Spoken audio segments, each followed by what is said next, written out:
Assalamu alaikum dear students. Today our topic is the homeostasis.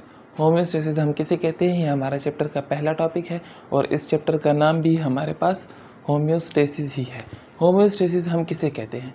Homeostasis में ऐसा होता है कि हमारी बॉडी में जो मेंटेनेंस होती है, जो इक्विलिब्रियम लेवल पर हमारी बॉडी एक कांस्टेंट टेम्परेचर पर हो, तो इसको हम होम्योस्टेसिस का नाम देते हैं। Homeostasis body is in equilibrium state, कि हमारे पास कोई भी हमारी जो बॉडी है ये इक्विलिब्रियम स्टेट पर हो, तो इसको हम होम्योस्टेसिस का नाम देते हैं। होम्योस्टेसिस में हमारे पास सबसे पहले जो हम एग्जांपल ले लेंगे कि हमारे पास जो नॉर्मल बॉडी टेम्परेचर है वो है 37 डिग्री सेंटीग्रेड, 37 डिग्री सेल्सियस है।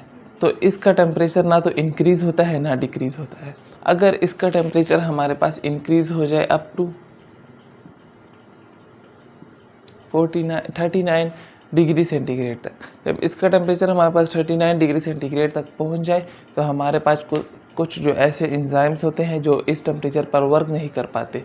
जो इस टेम्परेचर पर वर्क नहीं कर पाते तो हमारी बॉडी कुछ बेटर फील नहीं करती। अगर यही टेम्परेचर हमारे पास 40 डिग्री सेंटीग्रेड तक चले जाए, जब इसका टेम्परेचर 40 डिग्री सेंटीग्रेड तक चला जाए, तो हमारी डेथ भी कॉज हो सकती है, क्योंकि मोस्ट ऑफ द एंजाइम जो होते हैं वर्क नहीं कर पाते। इस तरह हमारे पास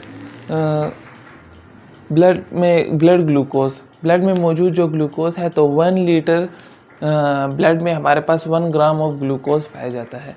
तो इसकी जब कंसंट्रेशन हमारे पास इंक्रीज़ हो जाए, तो हमारे पास काफ़ी डिजीज़ का सामना करना पड़ता है हमें। तो ये आज का हमारा इंट्रोडक्शन था अबाउट होम्योस्टेसिस। इसके बाद हमारे पास हैं टाइप्स ऑफ होम्योस्टेसिस, कि हमारे पास होम्योस्टेसिस की कितनी टाइप्स हैं। हमारे पास होम्योस्टेसिस की 3 टाइप्स हैं, एक है ऑस्मो रेगुलेशन, एक है थर्मो रेगुलेशन और एक है एक्सक्रीशन। ऑस्मो रेगुलेशन में क्या होता है?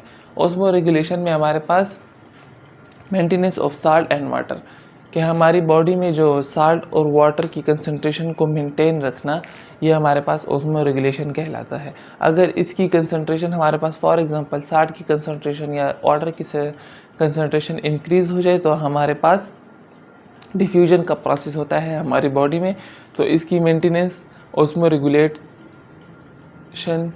संभालती है। इसके बाद हमारे पास है थर्मो रेगुलेशन। थर्म से ऑलरेडी हमें पता है कि थर्म इज़ द टेम्परेचर, तो हमारी बॉडी में जो टेम्परेचर है इसको मेंटेन रखना थर्मो रेगुलेशन का काम है। हमारी बॉडी का नॉर्मल जो टेम्परेचर है, अगर हम फ़ारेनहाइट पर ले, तो हमारे पास 97 फ़ारेनहाइट है। अगर इसका टेम्परेचर हमारे पास 103 या 104 तक चले जाए, तो हमारे पास डीनेचरेशन ऑफ एंजाइम हो जाते हैं। जो एंजाइम होते हैं वो अपना प्रॉपर वर्क नहीं कर पाते, जिसकी वजह से हमारे पास डेथ भी कॉज हो सकती है। इसके बाद है हमारे पास एक्सक्रीशन। एक्सक्रीशन में क्या होता है कि एलिमिनेशन ऑफ वेस्ट मटेरियल। हमारी बॉडी में जितने भी वेस्ट मटेरियल है, इसकी एक्सक्रीट होना एक्सक्रीशन का काम है। ये हमारे पास टाइप्स थे होम्योस्टेसिस के। इसके बाद हमारे पास है होम्योस्टेसिस इन प्लांट्स, कि हमारे पास प्लांट्स में होम्योस्टेसिस कैसे होती है। जैसे हमारी बॉडी में टेम्परेचर को मेंटेन रखना, और भी मेटाबॉलिक एक्टिविटी को कंट्रोल रखना, साल्ट की कंसंट्रेशन को कंट्रोल रखना, वाटर की कंसंट्रेशन को कंट्रोल रखना, तो इस तरह प्लांट्स में भी होता है। प्लांट्स में हमारे पास 2 मैकेनिज़्म होते हैं। एक सेलुलर रिस्पायरेशन होती है।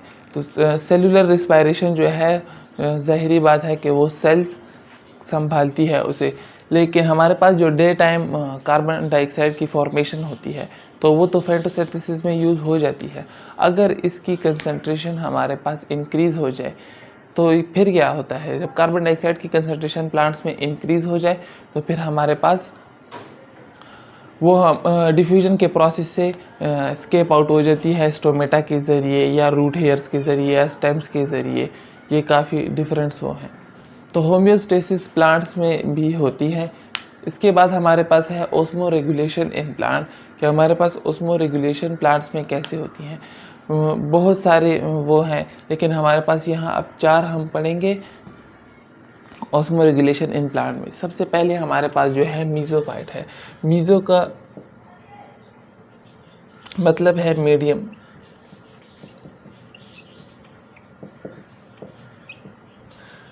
और फाइट्स का मतलब है प्लांट, तो मीडियम प्लांट, ना हमारे पास ज़्यादा पानी में रहने वाले प्लांट और ना ज़्यादा हमारे पास खुश्की में रहने वाले प्लांट, इसको हम मीज़ोफाइट्स प्लांट्स का नाम देते हैं।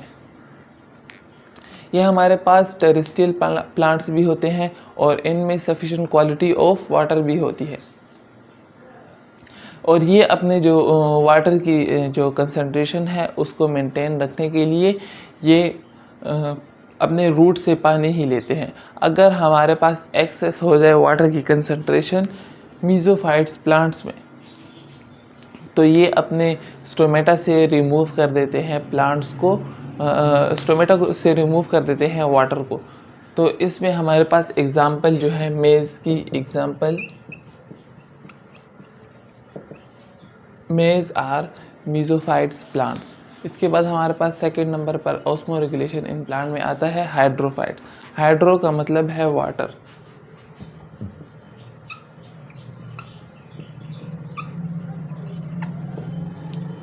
वो प्लांट जो वाटर में ज़्यादा रहते हैं तो हमारे पास हाइड्रोफाइट्स कहलाते हैं। हाइड्रोफाइट्स में क्या होता है कि इसमें जो स्टोमेटा है वो ऊपर वाटर की सरफेस से ऊपर होते हैं। तो इनके स्टोमेटा जब वाटर की सरफेस से ऊपर होते हैं तो जब ये पानी में रहते हैं तो इन्हें काफ़ी ज़्यादा पानी कंसंट्रेशन इनके इस प्लांट में ज़्यादा हो जाती है। जब इस प्लांट्स में वाटर की कंसंट्रेशन काफ़ी ज़्यादा हो जाती है तो इनके स्टोमेटा जो है वाटर के सरफेस के ऊपर होते हैं। जब इनके स्टोमेटा वाटर के सरफेस के ऊपर होते हैं तो ये डिफ्यूजन के प्रोसेस से एक्सेस ऑफ वाटर जो है, एक्सेस अमाउंट ऑफ वाटर जो है वो स्टोमेटा के ज़रिए रिमूव कर देते हैं। हमारे पास जो एग्जांपल है हाइड्रोफाइट्स की है वो लिली प्लांट। इसके बाद हमारे पास थर्ड जो है वो है ज़ेरोफाइट्स। ज़ेरोफाइट्स कौन से प्लांट्स होते हैं? ज़ेरोफाइट्स हमारे पास ड्राई कंडीशन में रहने वाले जो प्लांट्स होते हैं, खुशहाली में रहने वाले जो प्लांट्स होते हैं वो ज़ेरोफाइट्स होते हैं। ज़ेरोफाइट जो हमारे पास हैं इनके जो रूट्स हैं वो काफ़ी डीपली ज़मीन तक अंदर गए होते हैं और ये वहाँ से अपनी वाटर की जो कंसंट्रेशन है या वाटर का जो लेवल है उसको कंट्रोल करते हैं रूट्स के ज़रिए। इनके रूट्स काफ़ी ज़मीन से नीचे गए होते हैं। इनमें एक पैरेन्काइमा पाया जाता है। बास कंडीशन ऐसी होती है कि इनका ज़मीन में भी पानी थोड़ा कम हो जाता है, तो इनको वाटर की अमाउंट की तो फिर भी रिक्वायरमेंट होती है। जब वाटर के अमाउंट की रिक्वायरमेंट होती है तो ये इन्होंने पैरेन्काइमा में वाटर की स्टोरेज रखी होती है और ये वहाँ से भी अपना जो वाटर है उसके लेवल को मेंटेन रखते हैं। इसके बाद हमारे पास नंबर आते ज़ेरोफाइट्स की जो एग्जांपल है वो हमारे पास कैक्टस प्लांट है। सहरा में जो रहते हैं कैक्टस प्लांट वो ज़्यादातर कैक्टस प्लांट्स होते हैं। इसके बाद हमारे पास नंबर आता है हेलोफाइट्स का। हेलोफाइट्स, हेलो का मतलब है साल्ट और फाइट्स का मतलब है प्लांट्स। तो वो प्लांट्स जो हमारे पास साल्ट्स की कंसंट्रेशन जहाँ ज़्यादा हो तो वहाँ रहते हैं। तो साल्ट की कंसंट्रेशन कहाँ ज़्यादा होती है? ओशंस में। तो ये वो प्लांट्स हैं जो ओशन में हमारे पास पाए जाते हैं। इनमें क्या होता है, जो ओशंस होते हैं उसमें तो यह हमारे पास साल्ट होती है, यह हमारे पास वाटर। तो हेलोफाइट्स में हमारे पास साल्ट की कंसंट्रेशन इंक्रीज़ होती है जबकि वाटर की कंसंट्रेशन डिक्रीज़ होती है। तो प्लांट सेल में हमारे पास वैक्यूल्स पाए जाते हैं। तो ये वैक्यूल्स क्या काम करते हैं? जब हमारे पास ट्रांसपायरेशन का काम होता है, ये हमारे पास वाटर की जो सर्कल होते हैं प्लांट्स में, तो इन वैक्यूल से जब ये वाटर गुजरता है, जब वाटर ट्रांसफ़र होता है तो हमारे पास साल्ट जो है वैक्यूल जो है साल्ट की रोक देता है और वाटर को आगे भेज देता है।